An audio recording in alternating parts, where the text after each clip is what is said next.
মবের কথা বললে আমার মনে হয় যে হচ্ছে শুধু অন্তর্বর্তীকালীন সরকার থেকে শুরু হয় মব। মব একেবারে স্বাধীনতার সেই সময় থেকে শুরু, যুদ্ধ শেষ হয়েছে, তারপর হচ্ছে এবার স্বাধীনতা বিরোধীদেরকে ধরে ধরে হত্যা করা, মারধর করা, লুটপাট করা, রক্ষী বাহিনীর লুটপাট, মুজিব বাহিনীর লুটপাট, এই যে মবের কালচার শুরু, সেই মবের কালচার আওয়ামী লীগের সময়ও দেখেন। আওয়ামী লীগের সময় তখন আপনার সাংবাদিক আবুল আসাদকে দৈনিক সংগ্রামে ঢুকে মেরে বের করে দেওয়া হয়েছে, সাংবাদিকদের তেমন কোনো কথা হয় নাই।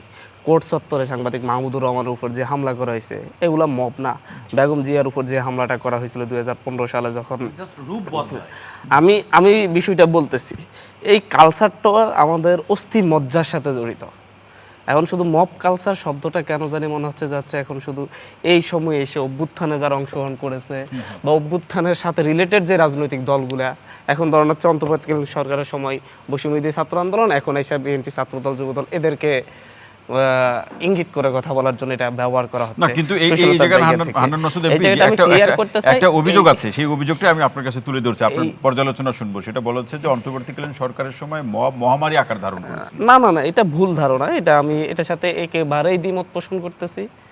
অন্তর্বর্তীকালীন সরকারের সময় যে ঘটনাগুলো ঘটেছে সেটাও ধারাবাহিকতা, সেটাও ক্ষোভের ধারাবাহিকতা। সেই ধরনের হচ্ছে 71 পরবর্তী সময় রাজাকারদের উপর হামলা, স্বাধীনতা বিরোধীদের উপর হামলা, রক্ষী বাহিনী গঠন করে, মুজিব বাহিনী গঠন করে যদি হচ্ছে লুটপাট করা, সেটা যদি আপনি যদি ক্ষোভের বহিঃপ্রকাশ বলেন, যদি আপনি মাহমুদুর রহমানের উপর হামলা, আবুল আসাদের উপর হামলাকে যদি ক্ষোভের বহিঃপ্রকাশ বলেন, যে ছাত্রলীগের ক্ষোভের বহিঃপ্রকাশ, তো এতদিন ধরে যারা নির্যাতিত অত্যাচারিত ক্ষোভের বহিঃপ্রকাশ করছে, তবে এটা কখনো লিগাল না, এটা অন্যায়, আইন বিরুদ্ধ।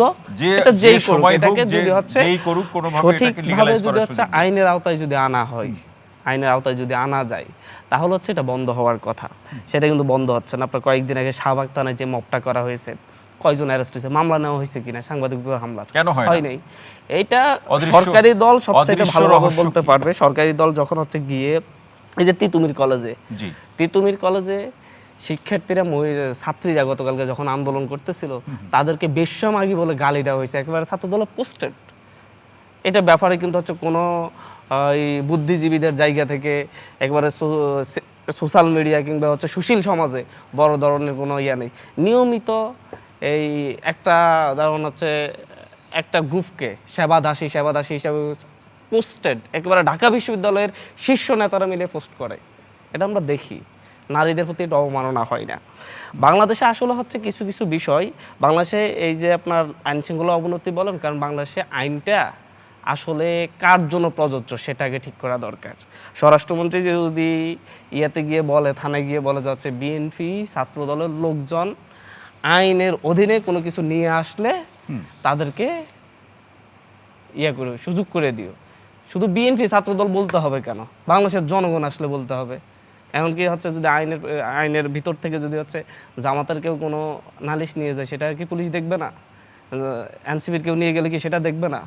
বাংলাদেশে একেবারে রাষ্ট্রের সর্বোচ্চ পর্যায় থেকে যখন স্বরাষ্ট্রমন্ত্রী বলে দেন যে হচ্ছে এদের প্রতি বিশেষ নজর রাখো, তখন এরপর পুরো দেশের আইন শৃঙ্খলা বাহিনী একটা জায়গায় একেবারে স্ট্যান্ড যাচ্ছে না, বিশেষ নজর রাখতে হবে কিভাবে বাঁচাই দেয়া যায়, সেই নজরকে আপনি সমালোচনা দৃষ্টিতে দেখছেন। যখনই যারা ক্ষমতার আশীর্বাদ পুষ্ট হয়, তাদের দ্বারাই সবচেয়ে বেশি মব